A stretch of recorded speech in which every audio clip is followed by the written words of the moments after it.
Good morning, America. I'm your host, Big Gulp. And I'm Slurpee. And this is your daily news. Interesting news today for gun owners. There's a new method for checking if your gun is still loaded. Tell me, Slur, what's the new method? Well, Slur, this new method is revolutionary. It's looking directly into the barrel up close.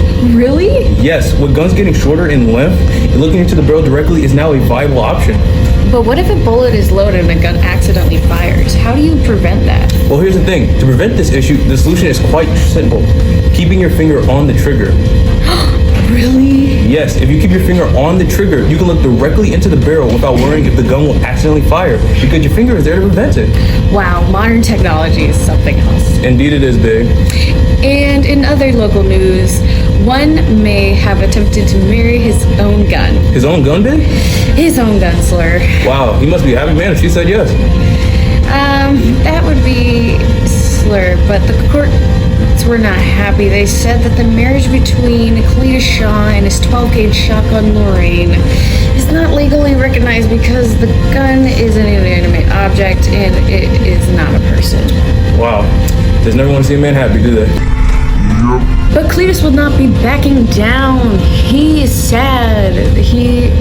He's willing to even take this case all the way up to the Supreme Court. Well, I know I'll be rooting for him. As I will, Slur. But speaking of the Supreme Court, the ongoing court right now case is making major headlines. Indeed, big. The McDonald v. Chicago case might even be a major case in our history. Unlike for any AP government students who have to study and memorize this major court case. I feel sorry for him. But tell me about this case. Why is it so important? Well, Slur, this case is about how the cities of Chicago and Oak Park were implementing a ban on guns and petitioners with fighting against. So the petitioners see this as a violation of their rights? Yes, specifically the Second Amendment rights to ban on guns and petitioners who are fighting against it. So the petitioners see this as a violation of their rights? Yes, specifically the Second Amendment rights. And Otis McDonald, one of the petitioners, have even brought this case all the way up to the Supreme Court. But what's causing all the buzz with this case? Well, this case is not only important because the ban violates the Second Amendment rights, but also raises the question of the Second Amendment applies to the states. Well, what are the arguments for how the Second Amendment would apply to the states? Well, on the McDonald side, they are arguing that it applies because of the 14th Amendment privileges and immunities clause, but the process clause, since both of those clauses apply to all the states. Using one amendment to back up another, a bold strategy. Indeed, Slur. Didn't have to bring that up, big. And I just did. So the big question in this case is, does the Second Amendment apply to the states because it is a incorporation of the 14th Amendment? That's right. So now we're just waiting for the court's decision? Just waiting.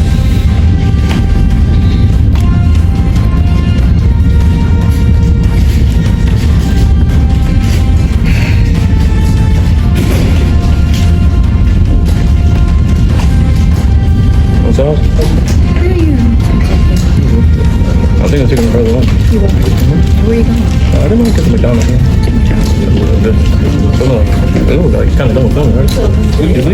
I think so. Oh no, Burger King better.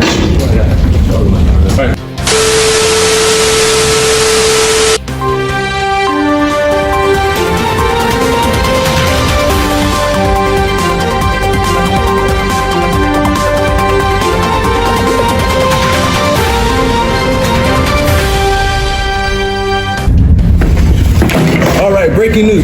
The Supreme Court case has just given their ruling in the McDonald v. Chicago case. It seems that the Supreme Court has ruled in favor of McDonald in a 5-4 decision. And what a farm he had. The Supreme Court has said in their ruling that the 14th Amendment does make the Second Amendment right to keep and bear arms apply to the states. Yes, indeed. Justice Samuel L. Alito wrote in the majority opinion that the rights are fundamental to the nation's scheme of ordered liberty, or that are deeply rooted in the nation's history and tradition, are appropriately applied to the states through the help of the 14th Amendment. And the court has already recognized in the Heller v. DC case that the right to self-defense was one such fundamental and deeply rooted right. The court reasoned that because of its holding in Heller v. DC, the Second Amendment applies to the states. And so the court has remanded the case to determine whether the Congress handgun ban violated individual rights to keep and bear arms for self-defense. What a win. Love it when the underdog wins. Indeed, Slur, indeed. And in other breaking news, all gun stores have announced a 50% off national sale in celebration of this decision. I repeat, 50% off all guns nationwide. So make sure you go down to your local Freedom dealer to get your own Shotty for the Thotty Zack Naughty and the Blicky with the Sticky. I've been Slurpee. I'm Big Gulp. This has been your daily news at 7-Eleven. Good night, America. It's supposed to be the morning. Well, I don't know when this airs. You said the morning at the start. You just have all the answers, don't you? What's that supposed to mean? Maybe you wouldn't be on your third divorce already if you weren't such a smart ass. And maybe your wife wouldn't have left you for the cameraman if you weren't it. God, so Bro. Alicia, cut the camera before I... This is a joke. Okay.